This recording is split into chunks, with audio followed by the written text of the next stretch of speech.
send in more.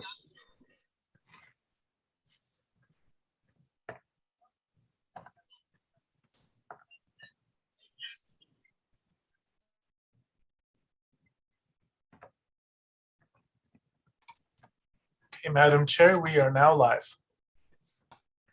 All right, well, thank you, everybody. Happy Thursday. We'll call to order this meeting of the Intergovernmental Legislative Relations Committee. Chief of Staff Mike Pulley is excused, and we believe that Councilor Clarissa Pena may be joining us, hopefully, but in any case, we have quorum, so we'll go ahead and proceed. I'd like to start just in an informational level by introducing Greg Seeley. I'm not sure if this is his first meeting. Is that right, Greg? Yeah, so Greg comes to us from the federal delegation, and we're super excited about his position. He's going to be our federal funds coordinator, I think is his title, but you know, it's kind of raining money from Washington, D.C., and we were really concerned about how we were really going to get to be able to take full advantage of all these funding streams. Some of them will be, allocated by state. Some of them will be competitive. Some of them will be earmarks. And fortunately, Greg came to us at just the right time to fill that position, which is, I know, interestingly, Councilor Pena has wanted to have for a number of years. So Greg, you want to say a few words? Thank you so much, Sarita. I'm honored to be on this team. Born and raised in Albuquerque. I love my hometown, and I'm just so excited to get to work and learn from all of you. Thanks. All right. Any questions or comments for Greg? Okay. And welcome, Councilor Pena. Wonderful. Okay. Well, we shall go to the first item, which has to do with planning for state and federal legislative priorities and capital outlay and congressional earmark requests. Just again, by way of background, when I met with Councilor Feeblecorn a couple weeks ago, we talked about really making this committee more engaged all year round so that we could get a little more ahead of the ball on policy and funding requests. And historically, we've really focused on funding in this committee. But when we have an experienced policy person like Councilor Feeblecorn in the mix, it would be a shame not to take advantage of this to be able to also advance some substance policies, especially with a 60-day session coming up in Santa Fe. So with that, that's why we're meeting in March, which we do not normally do. I think the committee intends to meet monthly throughout the year and maybe more frequently during the session. But with that, let me ask our federal lobbyists maybe to start with any kind of updates, if that's you, Kyriakos.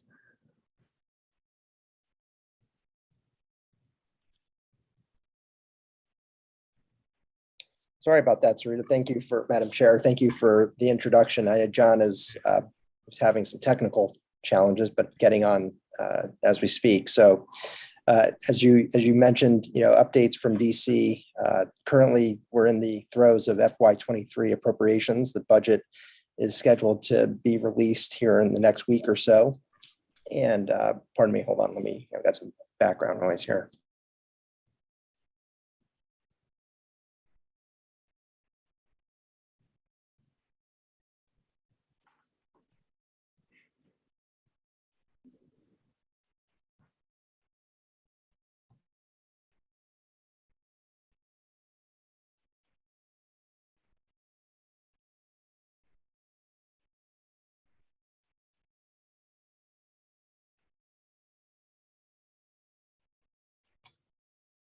And Madam Chair, here comes Mr. O'Donnell now as well.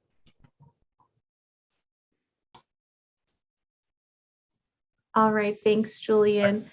Well, welcome, Mr. O'Donnell. We were just starting to get our federal update from Kyriakos when I think he started having technical difficulties. I think, don't even want to speculate on why the internet seems to be slow all across America today, but we'll blame it on something about the inside the Beltway.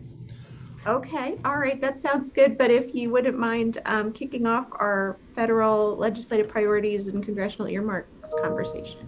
Sure, and I'm going to rely on Tom and Greg to provide some information, but big picture is that what has just started this week With the Senate, it was the end of last week, and I think we've notified the city of Senator Heinrich's appropriations form for FY23 is on his website. The same for Senator Lujan. We visited those offices last week and asked both of them about deadlines for submitting earmark requests. They have, as of yesterday, still did not have a deadline. Of course, Senator Heinrich is on the Appropriations Committee, and he has the same process he had last year, which is you fill out the request form that is on his website, and then if they decide to invite you to provide more information, they'll follow up with you. Senator Lujan only has the one step, and one of the things that he notes on his website is that they want at least two letters of support from community interests. So if a department head, and with all due respect to elected officials, if an department head or mayor or city council members were to submit one, my understanding is that's not considered a community letter of support. That doesn't mean you can't send a letter. That, by all means, I would if that's what you want to do, but they're going to hold to outside community letters of support for requests. On the House side, and finally, I expect that the same accounts will be eligible for earmarking on the Senate side as was last year, but we haven't seen any formal statement about that. On the House side, the House Appropriations Committee announced last week that it would be doing earmarks, and I think it was just yesterday they started to put connections to certain subcommittees, and I think there are only 4 listed as of this afternoon. We expect the others to put up the guidelines for what it would take to get an earmark from that subcommittee. It's going to probably be very similar to last year. The big change on the House side, we know for sure, is that members last year were limited to 10 earmark requests. In FY23, that will expand to 15 requests that they can make. And we expect the same thing to be in their guidelines about community letters of support. So that's what we know. Deadlines on the House side. On the committee website, they talk about certain deadlines for different committees. And they're kind of grouped together into 3 groups, and they're all towards the end of the month. What we expect on the House side, and again, we last week were in touch with both Congresswoman Ledger Fernandez's office and Congressman Stansberry and Congressman Yvette Harold. Congresswoman Yvette Harold is not making earmark requests. She did say, however, that on certain projects or grants that are important to the city on a case-by-case basis, we should engage with her about a letter of support. So we have not seen deadlines from the 2 Congresswomen's offices yet for submitting earmarks, and as of this morning, I had not seen a form on their website. And I would say this, in terms of Congress or Senator Lujan's website, if you go there to download a form, you have to give it some time to appear. This was also true last year, and I spoke to Graham Mason the other day about this. I don't know what the glitch is, but you just have to wait for it to appear. Don't refresh or do anything, just wait for it to come up. So that's where we are with the appropriations process. I would say, just as in a word, reconciliation that we've talked about many times, that package really is on hold right now. And if they go further with that in this next few months, I think it's going to be limited to some climate change prescription drug price reductions and childcare. I think that's going to be the scope of it. I would say big picture right now in Washington, the sort of the big overriding thing at the moment is the Ukraine crisis and the Supreme Court nomination. While business is being taken care of behind the scenes on a lot of committees, those are the two big things that are going on right now. And appropriations is in there, but probably not on an international scale as important as the Ukraine. So, questions about any of this, or Tom or Greg or Isaac or Libby, I'd invite you to throw in your remarks about discussions that we've had about appropriations and something I may have overlooked. Thank you, Mr. O'Donnell. Any comments, questions? Madam Chair, I just add that there is a staff technical team working with Mr. O'Donnell. It includes Director Padilla, Ms. Anaya, Mr. Seeley, myself, and Mr. Hertz from our office, kind of controlling it. Of course, this year we have Mr. Seeley, who will, my understanding is, will be leading the staff effort on this point in time. Is my question. Thank you. Thanks, Mr. If I could, yeah. Oh, go ahead, John. No, go ahead. Go ahead. Yeah, I was gonna just jump in real quick with, and please do excuse if I'm, I'm trying to figure out where to fit in here with everyone. I'm still kind of figuring out, where the bathrooms are, right? But I've got some research that I put together for earmarks that I'm interested in sharing with you that may need it. As far as data from last year's earmarks and some of the trends that are there that we might be able to look at for this year's priorities. In addition to that, I'm building a small library, if you will, a kind of maybe best of, with examples of other projects that were successful in the past, so that departments that are working on projects can have some language examples to work off of if you need that for developing earmarks. And then, of course, I'm very eager to make myself available for assistance one-on-one if needed with anyone who's developing earmark requests. Thank you, Mr. Seeley. Councilor Bassan. Thank you, Madam Chair. And Mr. Seeley, are you in Albuquerque or are you in Washington? I'm here. I'm here in Okay. Albuquerque. Yes. I was gathering that, but I just wanted to make sure. And then also, I just want to take the opportunity to say I would love to meet with you. And then maybe some others regarding some earmark potentials for District 4 and Albuquerque, but it's something that we've been working on with Mr. O'Donnell and Kyriakos as well, but if we can schedule something, that'd be great. Thank you, Councilor Thank you. Yes. Bassan. Anything else on the federal side? Madam Chairman? Yes, Mr. O'Donnell.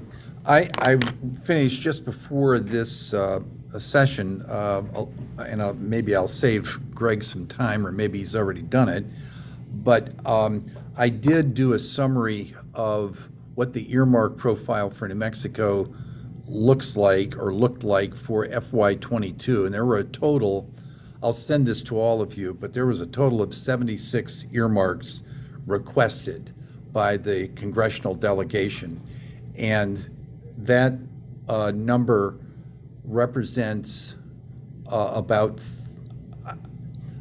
28, I'm going to say 28 individual requests, but there are about 48 combined requests where a member of the congressional delegation, a congresswoman and a senator, or the two senators, asked for an appropriation like the one for I've forgotten now if it was Daniel Webster Park or the Violence Intervention Program.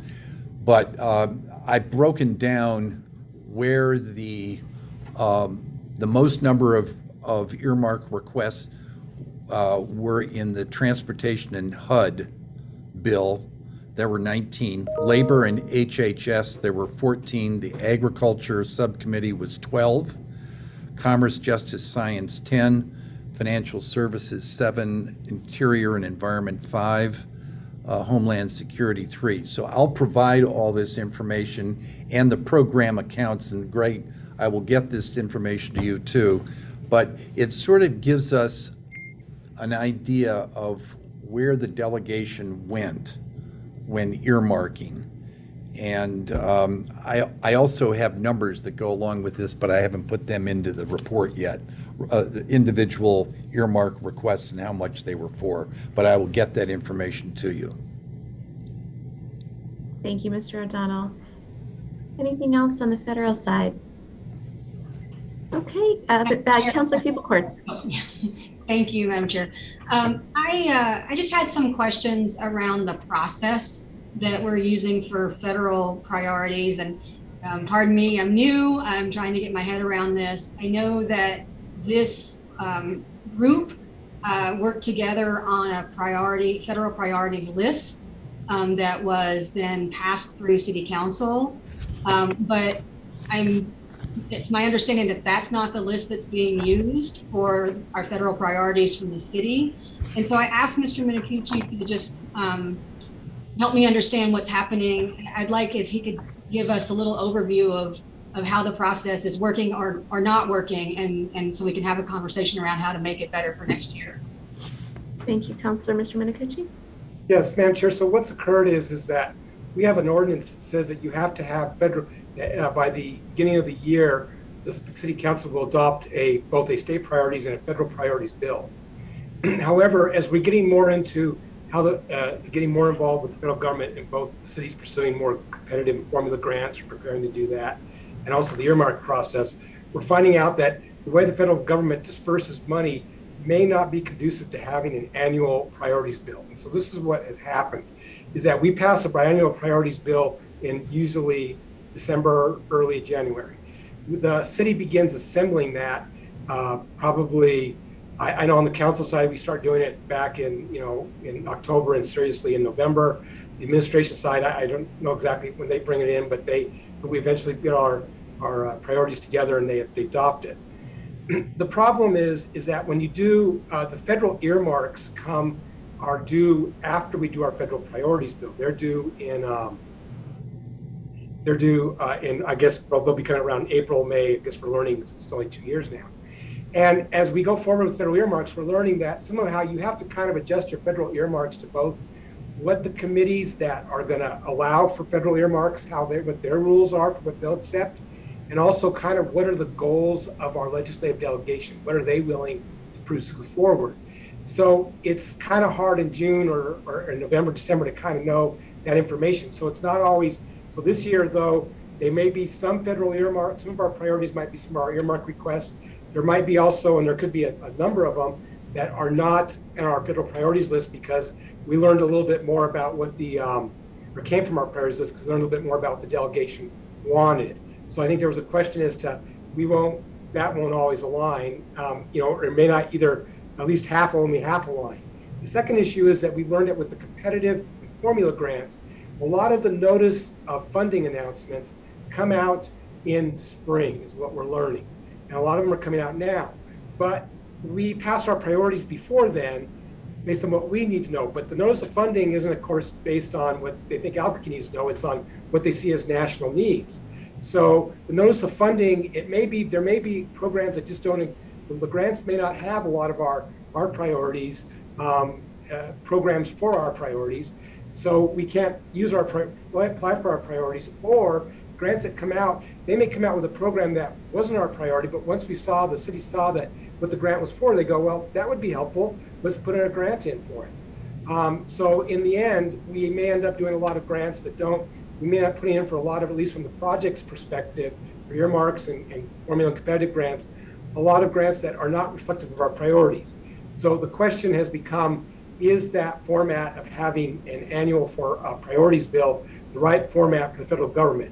Should we more look at having a priorities bill for once we assemble our earmarks and adopt that bill? And then throughout the year, as we have a grant that we write for, we then just send an individual bill supporting that grant as a priority. Would that be a more accurate way? So that was what the concern and what the question was.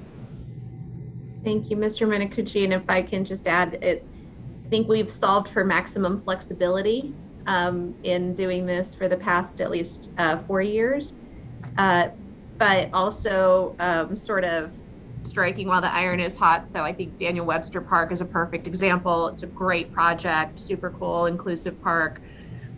No one had it as a priority for funding, but if a senator is interested in funding something like that, we're not going to say no. So that's also, I think, a way that we tend to diverge from that bill. But certainly this committee is free to, well, I don't know if we're free to, are we free, Mr. Minicucci, to change the timing, or do we have to, Well, like, if we have to do it by the January 1st, can we do it in March? I mean. well, I think that's where I think the committee can recommend or direct staff to prepare an ordinance, to make some ordinance changes, is probably what the board committee could do. And I think Daniel Webster is an exact option. And Madam Chair, one thing I just forgot to add is that, so if you look at it from the perspective of the delegation, where, you know, their question is they have our priorities list and then they have our request list. So to them, it may look like the city's not quite organized. When we're just doing our best, like you said, to pivot and adjust to a dynamic environment.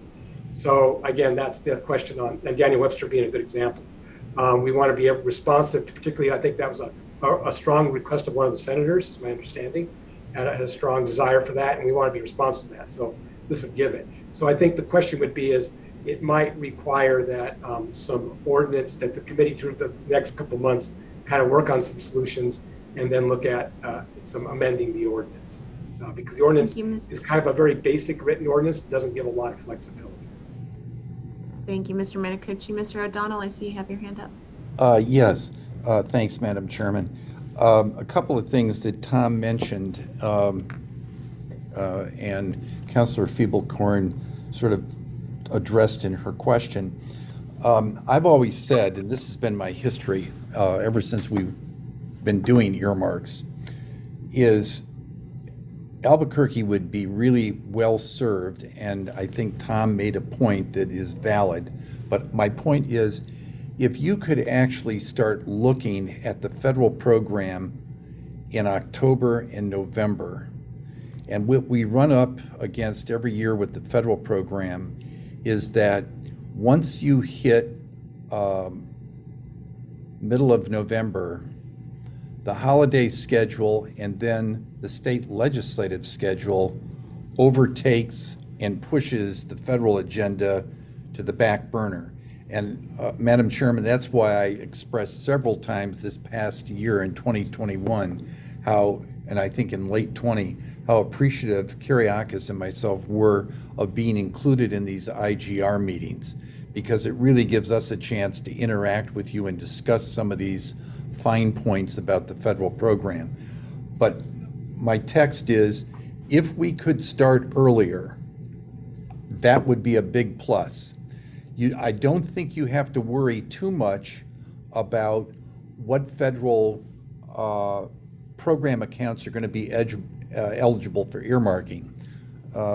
After the elections this fall, I'm not sure where earmarking is going to be, but and the reason I say that is because we have experience. Just as I was providing this information about what the New Mexico delegation did in earmarking this year, there are some clues, leads, facts that we can base things on. It really, and to some degree, it's a matter of having conversations with council members, the administration, department folks about what do you know about your programs where there may be a fit between a federal account and what you want to do. Again, if you're starting earlier, that could be a plus. And then the flexibility, you know, I talked with Mr. Seeley and Mr. Minicucci about this. Flexibility, you can go for a grant and an earmark. The federal agency is not going to punish you if they know that you're seeking an earmark from Capitol Hill. And chances are the grant process may not be necessarily in sync with the earmark request process, but you can do both. And I've talked to appropriations staffers about that, and they know that goes on and they think that's fine. So I think Madam Chairman, you mentioned something that is absolutely out in left field, and it can come in and hit you back of the head, and that is when the delegation has a preference. And when they do, this is where that flexibility comes in again. It is, if they know something and they want to do something, that's what's going to happen. And that will happen from time to time. And not just for the city of Albuquerque, it happens all over the state of New Mexico when it gets to requests like this. So those are a couple of thoughts about the process. Thank you, Mr. O'Donnell. Councilor Bassan. Thanks, Madam Chair. So I don't know if I'm going to be getting this part confused, but I think it fits right here. With some of, as much as we need flexibility, I think that part of what I have found a little bit troublesome or frustrating is that when I hear about certain meetings where we've passed a priorities list, and then all of a sudden there's a separate list going either, whether it be to the state or to the federal congressional delegation that we didn't know about. That's a tough pill to swallow when it comes as a surprise to the council. So even though we need flexibility, and I don't know if that is something that we need to do an ordinance change for, like what you were saying, Mr. Minicucci, or if this is something that even a memo or some kind of communication, it seems like in both the state session that we had and now in meetings regarding some of the federal process, it seems like there's two separate wavelengths, even though we've all come together and agreed on one. There might be like a deviation of that, and it is getting a little frustrating and confusing because I'm sure that doesn't make us look good either. And I know that on the state level, we were frustrating several of the legislators. So I would hate to do that on a federal level with the delegation as well. If we pass a priorities list and then we send up other priorities that may not be so time sensitive, because it seems like that may be where some of the things are falling through the cracks. So I don't know if that's what we want to address right now, if that's exactly what we're talking about, or if this is more of just a planning for the future. But I think that to clarify and to make sure that we commit to one another between the administration and the council, that if we agree on something, that we move forward with that, or if we don't agree on something, that we make sure that we move forward separately. But I think that my understanding of how we were proceeding has been different than what has happened in the last year. And I think that we should make sure to streamline that and really make it very clear for all of us. Thank you, Councilor Bassan. Mr. Minicucci, were you getting ready to say something? No, I was just going to say, Councilor, a couple of things I need to probably stand correct myself and stand corrected in front of you. So you're right, correct. That's what we're looking at, is trying to get our lists better organized. Now, I did point out to you a mistake I made. I heard about it yesterday, got some corrections yesterday, and I didn't get it to the councilors. That was bad on my part. At a previous tech team meeting, we had understood that the ARPA list was a new earmarks list. And so that's what I explained to you yesterday, is that I think previous week that there was a new earmarks list. Yesterday at noon, I got it clarified from the mayor's office that no, that was the ARPA list that was miscorrectly identified in the tech team meeting. So that's my bad for not having reached out to you this afternoon. I can, I stand corrected and offer you my apologies. I won't let that happen again. So I think on that one, but I think you're right that what we are ending up with is that with the way the federal process works, that we are going to end up with multiple lists as we try to do the best we can. I think, as the chief administrative officer stated, to be flexible and react to the situation. We'll have to kind of create lists as to what we can do for that next, to address, to send the best grant application earmark forward, and maybe some amending the ordinance to give us more flexibility to have the type of flexibility the chief administrative officer referred to. And thank you, Mr. Minicucci. And go ahead, Councilor Bassan. Thank you. Thank you, Madam Chair. And Mr. Minicucci, thank you so much for clarifying that. I think that I am fully aware that we need some flexibility, and I've definitely learned that over the last couple of years. So it's not that I am not going to appreciate flexibility. It's that when changes need to be made, or when updates need to occur, I think that it's important that we communicate and that we have that proper line of communication, so that it's not what appears to be a blindsiding, because that's where there's a definite, frustration when it's like, oh wait, I thought we were all working together, and now here it is, a big slap in the face of why did this happen when we had no clue about it. And so I think that regardless of how we need to go about it, I'll be supportive of if we need to be very, streamlined and policy oriented with it, I support that. I just definitely hope that whatever the solution is, we maintain an open line and a clear communication stream so that we all know that, oh, this came up and it's a new priority and we don't want to miss money for the city. None of us want to do that. We want to make sure that we're aware that that's what we're doing. Thank you, Councilor Bassan. And before I call on the folks with the hands up, I will kind of to your underlying question. I think 4 years ago, maybe it was 3 years ago, and Councilor Pena will remember this, we did try to sort of realign and say, and make this process more meaningful and be able to say, these are going to be our priorities that we're all going to stick to when we go up to Santa Fe, particularly because there weren't federal earmarks. And I'll just say it sort of devolved in the sense that we were unable to achieve consensus on what those priorities would be that we all agreed on. And that's where we came to this current setup where nothing is prioritized. Like it's just, here's our priorities, blah, they're not numbered or anything. So I think there's definitely always been a willingness to make our list more of an agreement of how we're going to pursue it. But I think the question is, can we get that agreement within the council? And then I think once that gets to this committee, it actually gets a little easier, but that's just part of the dynamic for folks who are new to the committee that I wanted to make sure you were aware of. But Madam Chair, thank you. Yes, Councilor. Thank you for that, because I think that is a great explanation with, the de-evolution of the process. So here's hoping that this council, we can come to some better agreements with that, because when everything is a priority, we're going to get absolutely nothing done. And that's kind of how it seemed to me this last session, where we agreed on quite a bit, but then all kinds of other things got thrown in there, and that didn't work out so well, in my opinion. So I'm hoping that we can, at least, I will try to work with everybody on the council side to find that middle ground of making the priorities happen, so that we can actually get stuff done here in Albuquerque. Rank them. Thank you, Councilor Feeblecorn. Thank you, Madam Chair. First of all, I'll just say I completely agree with Councilor Bassan on everything she just said. I'm, new, and so I didn't understand that history. It's really helpful to hear that. But I will say that this has been a little frustrating of a process for me.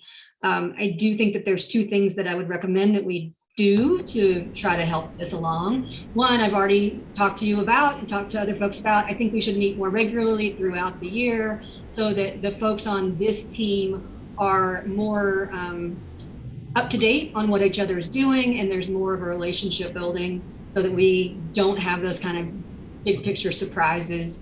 And two, I would like to follow up, and I'm not sure the process to use for this, but I would like to have a smaller group working on what that legislative change, the ordinance change, needs to look like. And I would be happy to serve on a subcommittee or whatever that whatever folks are happy with or comfortable with. I just think that is something that we should start looking at now so that we get these changes done before next year. And then I will just say, I'll put a pin in it for now, but I do have some comments on the state process that can be separate from this conversation around the federal. So I'll come back to that when we get there. Thank you, Councilor. Mr. Padilla. I think it's important that whenever we're talking about priorities, it's to separate earmarks from grants, because we don't control what goes into a grant. So when we're talking about this, the place where we need to be most flexible is where it comes to grants. I think with the earmarks, we can come to an agreement on this committee and with the council whenever the bill goes to council. But that's an important thing to separate it, that we understand that grants, we don't, I mean, not only do we not control our federal delegation when it comes to earmarks, but grants, we really have to just see what's out there before we can apply. Thank you, Mr. Padilla. Mr. O'Donnell. Thank you, Madam Chairman. I want to say that Councilor Bassan and Councilor Pena have over time mentioned this, and most recently Councilor Bassan just a few minutes ago, the thing about priorities. And that's something I left out of the description about the earmarking process. And that is, this year again, the forms that each member has for submitting earmarks asks you what priority this project is. And if you have multiple requests, where does this earmark fit in that list of 6 or 7 or 3 or whatever the total number is. So we will have to do that prioritizing. And the other thing is, I should have said this earlier, the thing that really, in some respects, distinguishes a grant, whether you should go the grant route or an earmark route, is obviously during the year, there are many more grant opportunities that come up than there are earmark request opportunities. We go through a cycle on earmarks, and it's rather limited, rather quick. The grant process, it goes on all during the fiscal year, depending on what agencies are able to do about putting out notices of funding opportunity. And the other thing is, the grants also are an opportunity to attract significantly more money. And some of those projects are usually in the transportation sector, but that's the other thing. And the other thing about grants is some of them are more of a rifle shot, because you may have HHS, Health and Human Services, SAMHSA, Substance Abuse and Mental Health Administration. They may have a specific grant which is very particular to a department, which is best pushed in the direction of grant funding rather than an earmark. And I just quickly, while folks were talking, I just looked at the numbers for the earmark requests by the congressional delegation, and I think the biggest earmark request, you will see one for Congresswoman Ledger Fernandez that is $54 million. Now, let me tell you, it's not because there was an earmark request for $54 million. What she's done there is put into an earmark request something that was in the Bureau of Reclamation's budget for the Navajo Gallup Water Supply Project. The only people that come close to a number like that is Chairman Shelby on the Senate side, who's been around for a number of years and has been on appropriations. But in New Mexico, the largest earmark I see, and I think there was, and this is interesting. This is Eastern New Mexico Water Supply.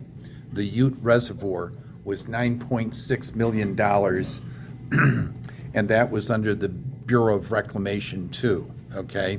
So the two largest ones in the state were under the Bureau of Reclamation. Congresswoman Stansberry got a $5.2 million earmark in the Ag Bill for a fire station in Moriarty, okay? So, and there's one earmark that is in the Ag Bill under Education and Agriculture, Training and Research for the National Latino Farmers and Ranchers Trade Association. That's the smallest, $50,000. So you can see the range there. Thank you.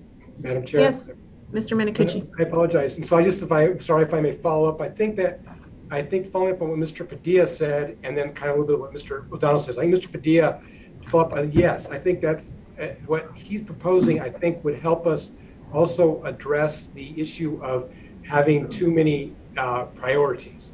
And so, because what you're saying there is that if we were like I said, flexibility, maybe I'm just giving this as a proposal. We don't know what the committee that works on the new legislation would come up with ultimately. But suppose it came up with said federal earmarks we'll get them in March. So that one gives us a little bit more time to know where the earmarks are going for the federal priority bill and what notice of funding opportunities that come out.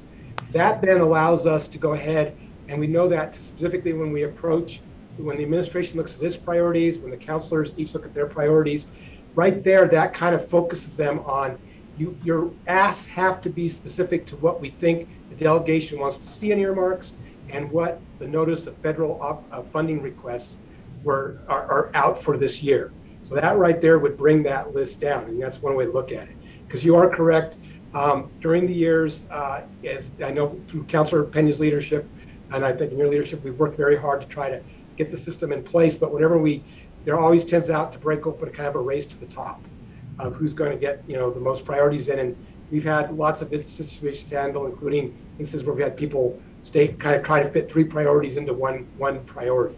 And so it just kind of breaks loose from there. So I think that looking at those kind of looking at it in that method might actually show a path to better focusing the number of our priorities bill, if we did get one, by the simple changes as those as an example. Thank you, Mr. Minicucci. So I love the idea of a small working group or subcommittee. Perhaps if you wouldn't mind, Mr. Minicucci, take in the names of anybody who wants to volunteer. You can just let Tom know, and maybe this group can come back to this committee with proposals for changes to the federal and/or state priorities ordinance. But I'm sure you'll also talk a little bit about what the processes within this committee would look like under those changes. So if that sounds okay to everyone, we'll do that as our next step. And if there's nothing further on the federal side, we can move over to the state side. But anything else for our federal folks? Madam Chair, just one quick. So for the staff, I guess we'll take council staff, we'll start, but I guess for your staff, we just refer to Mr. Padilla and have him either join the writing of it or appoint one of his people with that worker. Thank you, Mr. Minicucci. I had not yet voluntold Mr. Padilla, but that was my plan.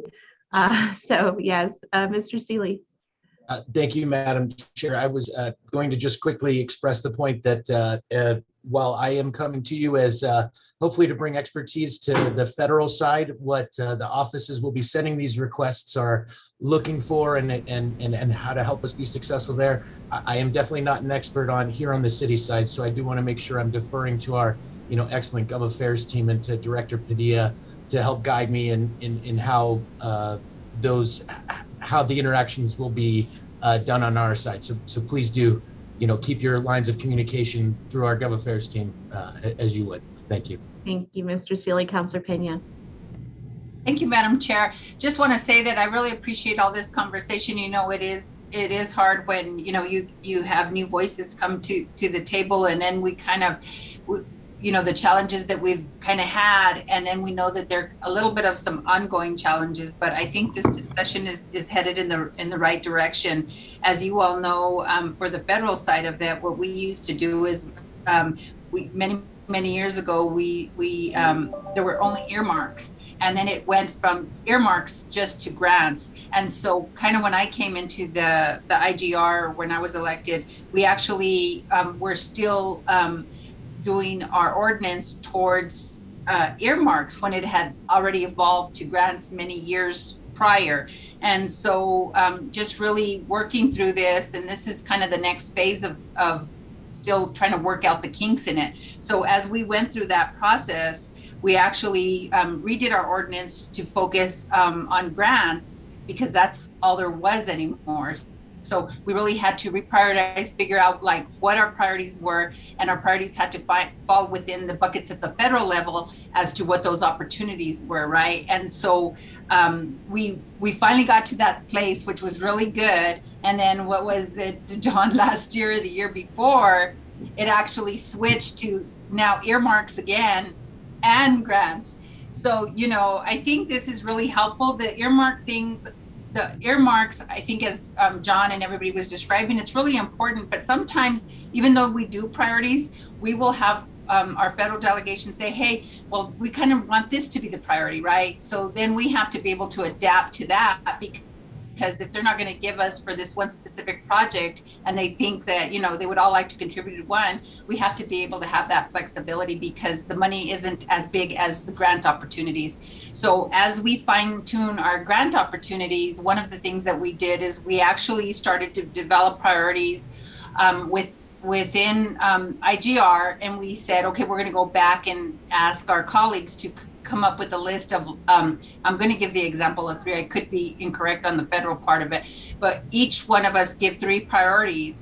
And so what's challenging is that then when we take it back, they don't have all this information or the understanding, and as complex as it is that then they'll say, well, I'm just going to add 4, which is their, they have the ability to do that. They want to add 5, 6, but then what happens is then, even myself, I'll say, well, if they're going to add 5, then I'm going to add 5. And it just kind of goes back to, the definition of insanity, right? But anyway, so I think this process that we finally settled on last year is has been half decent, because what we did is we really said that we want to look at each one of these pots, and this huge list is our potential for those pots of grant funding.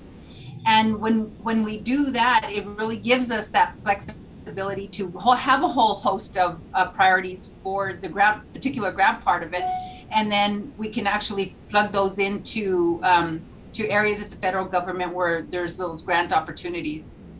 In terms of the earmark, in the earmarks, I think that we really do kind of maybe have to fine tune it to really say these are our priorities as a city, and then still have that flexibility that if our delegation wants to go some other direction, that we can do that. I think that's how we're going to be successful. I know and Tom, you can answer this question, but I know one of the things that I've been wanting to do in the budget for a few years now, and I think the administration's done it to some degree, is really hire a grants manager. I think a grants manager their sole job is to identify grants that align with those priorities. And I think that's how we can be more successful as we move into the future, because we can apply for as many grants as we want. And I think John will tell you that we really, as a state, leave a lot of money on the table. And I think it's kind of the inner workings that we can fine tune to make sure that we stop doing that. So without going on and on, I just kind of wanted to give that history, because I think I've been probably me, Tom, and John have been the ones that have been here the longest on the screen that I can see. So thank you, Councilor Pena.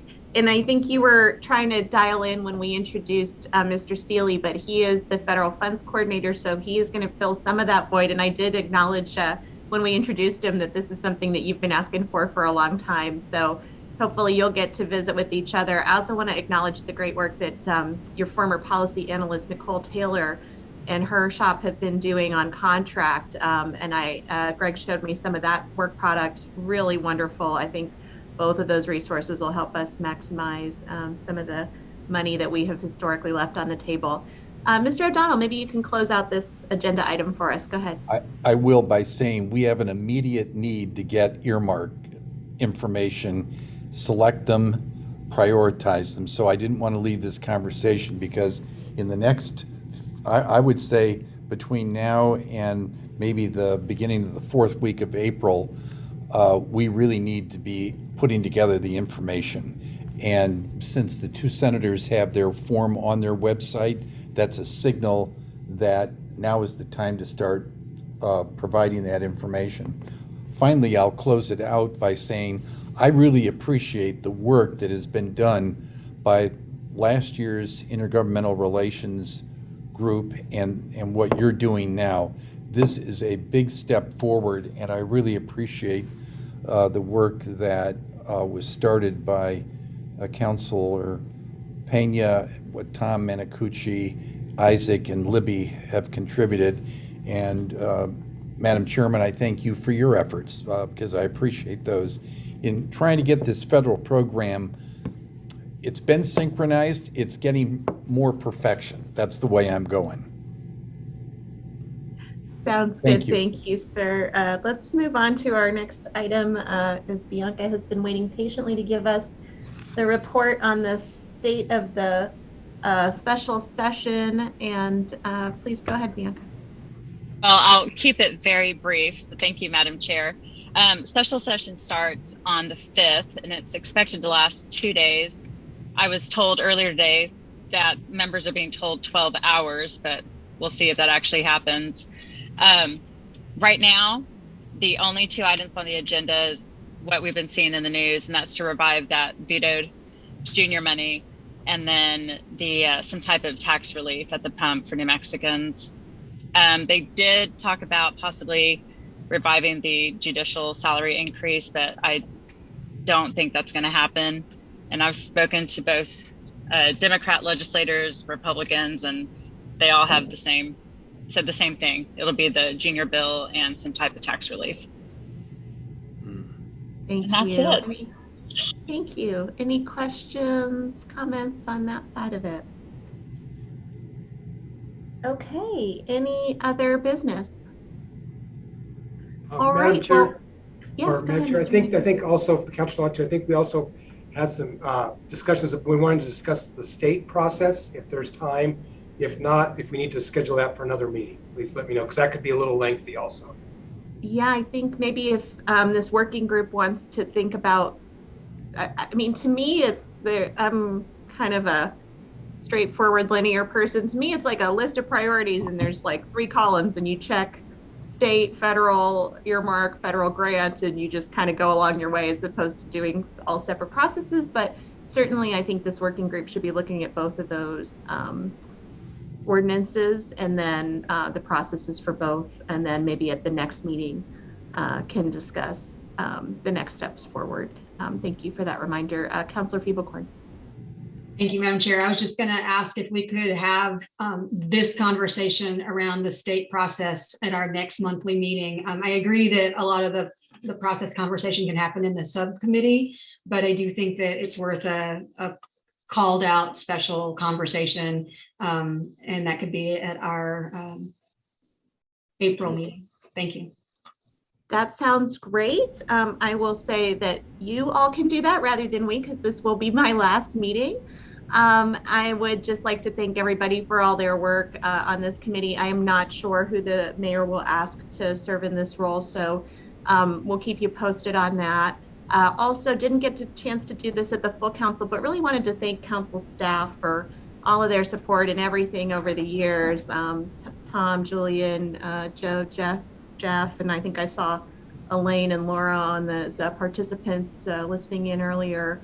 And of course, all the permanent council staff that we work with at the meetings. I think you guys don't get nearly enough recognition for all the great work that you do behind the scenes, probably even less than a lot of our wonderful staff up here. So just wanted to be clear and thank you all for that. And also to thank John and Kyriakos and Bianca and of course, Joe. Thank you. It's been wonderful working with all of you. And with that, we can adjourn. Have a wonderful rest of your day. Thank you. Likewise. Bye, Sarita. Bye, everybody.